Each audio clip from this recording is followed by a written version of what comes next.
किन्नर चुड़ैल। गोरखपुर नाम का एक गांव हुआ करता था। उस गांव में ज्यादा लोग नहीं रहते थे। उस गांव में एक गर्भवती विधवा औरत रहती थी। उस औरत का नाम कमला था। कमला अपने घर में अकेली रहती थी। उसके पति की सारी जायदाद उसके नाम हो गई थी, पर सभी गांव वाले उस औरत को मनहूस औरत समझा करते थे और सभी उससे नफरत किया करते थे। एक बार कमला राशन की दुकान पर खाने का सामान खरीदने जाती है। भैया जी, जरा 1 किलो दाल चावल देना। अरे हाय हाय हाय हाय हाय हाय! अरे मनहूस औरत, मेरी दुकान में अपशुगन करवाने आ गई क्या? हैं? चल जा यहाँ से, मैं कुछ नहीं देने वाला हूँ तुझे। भाग भाग यहाँ से, चल जा, निकल। भैया जी, ऐसा मत कहिए, मैं गर्भवती हूँ, मुझे खाने की बहुत जरूरत है, मुझे खाना दे दीजिए। दुकानदार कमला को वहां से धक्के मारकर भगा देता है। तभी कमला रोते रोते उस गांव के किन्नरों के इलाके में आ जाती है। गांव वाले किन्नरों को उसी इलाके में रखा करते थे, क्योंकि वो लोग किन्नरों को पसंद नहीं करते थे और उनके इलाके में रहने से मना करते थे। तो किन्नरों ने उसी गांव में अपना एक इलाका बना लिया था।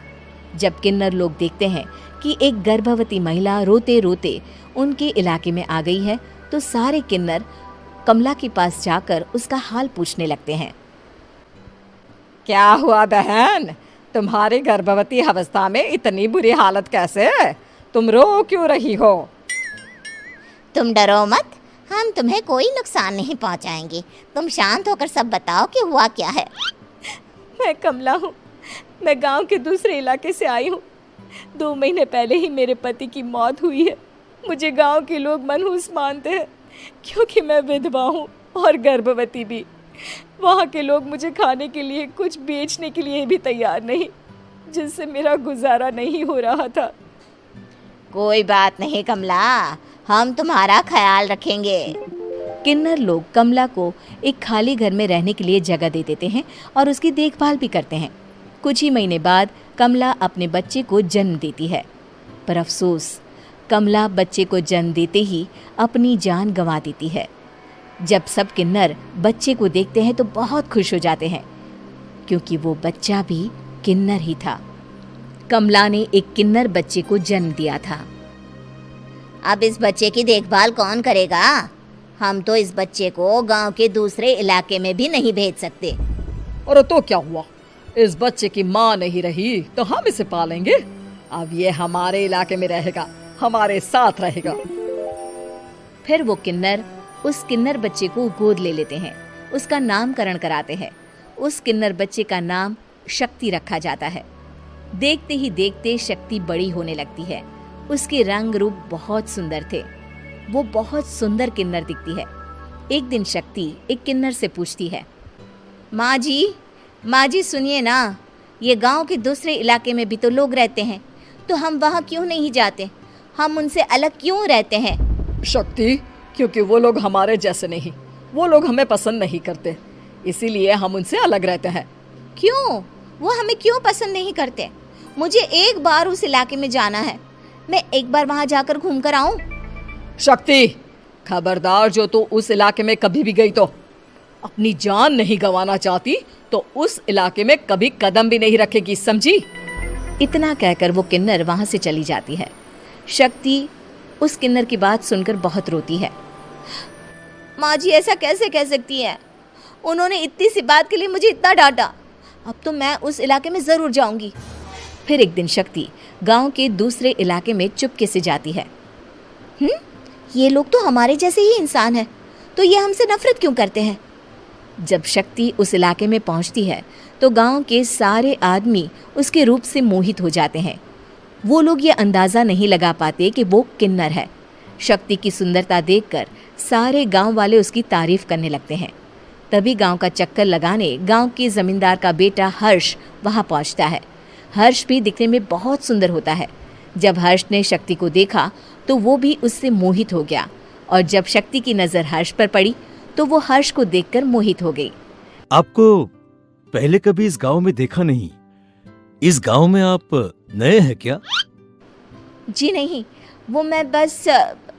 तभी शक्ति बोलते बोलते रुक जाती है और मन में सोचने लगती है, अगर मैंने इनको बता दिया कि मैं दूसरे इलाके से आई हूँ तो वो समझ जाएंगे कि मैं किन्नर हूँ, इसलिए मुझे इनसे झूठ ही बोलना पड़ेगा।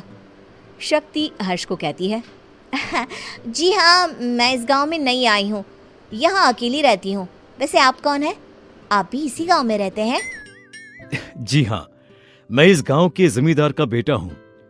आपको किसी भी चीज की जरूरत पड़े तो आप मुझे बता देना, मुझे अच्छा लगेगा।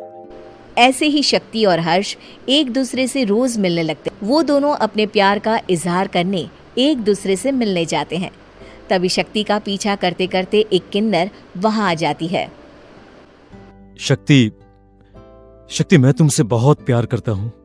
मैं तुमसे शादी करना चाहता हूँ। क्या तुम मुझसे शादी करोगी? हाँ हर्ष, मैं तुमसे शादी करूँगी, पर मैं तुमको अपने बारे में एक सच्चाई बताना चाहती हूँ जो मैंने तुमसे छुपा कर रखी है। तभी उनके बीच में ही वो किन्नर आ जाती है। शक्ति, तेरी हिम्मत कैसे हुई ऐसा करने की? वो किन्नर शक्ति को खींचकर गांव के जमींदार के पास ले जाती है। हर्ष भी वहां शक्ति को बचाने के लिए पहुंच जाता है। जमींदार शक्ति और हर्ष के प्यार के बारे में सुनकर गुस्से में आ जाता है और शक्ति को गांव के बाहर निकालने की सजा देता है। शक्ति ये बात सहन नहीं कर पाती और कुएं में कूदकर अपनी जान दे देती है। जमींदार हर्ष की शादी गांव की एक लड़की से करवा देता है, पर हर्ष इस शादी से खुश नहीं होता। शक्ति अपना बदला लेने के लिए मरने के बाद किन्नर चुड़ैल बन जाती है। अब मैं इन गाँव वालों को नहीं छोड़ूंगी, अब इनसे मैं अपने प्यार का बदला लूंगी।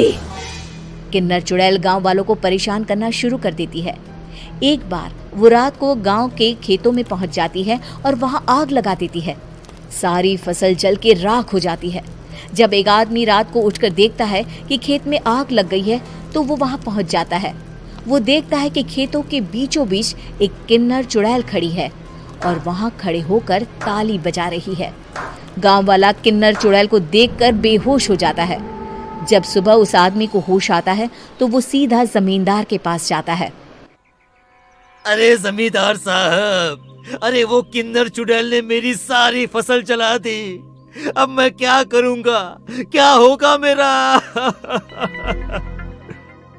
जमींदार चुड़ैल किन्नर का नाम सुनते ही सब कुछ समझ जाता है। अब वो बहुत डर जाता है। उसी रात को जब जमींदार डर के मारे अपने कमरे में सो नहीं पाता, तभी वहां अचानक से किन्नर चुड़ैल आ जाती है। किन्नर चुड़ैल जोर जोर से जमींदार के आगे खड़ी होकर हंसने लगती है और ताली बजाने लगती है। जमींदार उस डरावनी किन्नर चुड़ैल को देखकर बहुत डर जाता है। तूने मेरे साथ बहुत बुरा किया, अब मैं तुझे जान से मार दूंगी। नहीं नहीं नहीं नहीं नहीं, मुझे माफ कर दो, मुझे मत मारो। मैं कभी ऐसा दोबारा नहीं करूंगा। अब तुम जो बोलोगी वही मैं करूंगा। ठीक है, मैं चाहती हूँ कि किन्नर इलाका गांव के इलाके से जुड़े और गांव का कोई भी आदमी किन्नर समाज से द्वेष ना करे, उससे नफरत ना करे, नहीं तो मैं सारे गांव को मार दूंगी। और तुम गांव में एक नया कानून बनाओ कि अगर किसी ने भी किन्नर समाज को हानि पहुंचाने की कोशिश भी करी या इनसे भेदभाव करने की भी कोशिश करी तो उनको कड़ी से कड़ी सजा मिलेगी। हाँ हाँ हाँ हाँ, मैं ऐसा ही करूंगा। तुम जो बोलोगी वो मैं करूंगा, पर मुझे जाने दो प्लीज। तब वो किन्नर चुड़ैल वहां से चली जाती है। गांव का जमींदार किन्नर चुड़ैल का कहा मानते हुए दोनों इलाकों को एक कर देता है और नया कानून भी लागू कर देता है।